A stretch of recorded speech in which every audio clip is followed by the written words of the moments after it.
আসসালামু আলাইকুম। চলেন আজ হাতের কাছে থাকা সহজ উপকরণ দিয়ে একটি মজাদার ভর্তা তৈরি করি।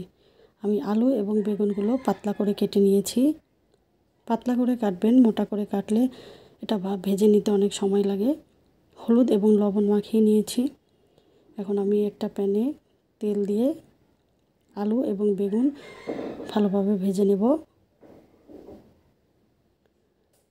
বেগুনগুলো ভাজা হয়ে গেছে, এখন আমি আলুগুলো ভেজে নেব। নিয়ে নিচ্ছি পেঁয়াজ কুচি, ধনেপাতা কুচি এবং মরিচ যে যার স্বাদ মতো নিয়ে নেবেন। কেউ ঝাল বেশি কম খেতে পারেন। মরিচগুলো ভাজা হয়ে গেছে এবং পেঁয়াজ।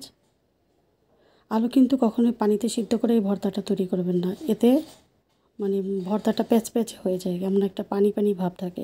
ভেজে নিলে ভর্তার স্বাদটা অনেক ভালো হয়। পেঁয়াজ এবং মরিচ একটু লবণ দিয়ে মেখে নিয়েছি। লবণটা বুঝে শুনে দিবেন, কারণ আলু বেগুন সেদ্ধ করার সময় এতে আমরা লবণ দিয়েছিলাম।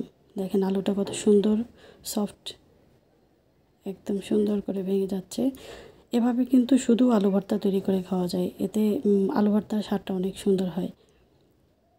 এখন আমি বেগুনগুলো আলুর মতো করে মেখে নিব। বেগুনের খোসাগুলো ফেলে দিব। অনেকগুলো খোসা হয়েছে, এগুলো আমি ফেলে দিলাম। এবার আলু আর বেগুন একসাথে মেখে নিব। যত সুন্দর করে মাখাবেন ভর্তার স্বাদ তত ভালো হবে।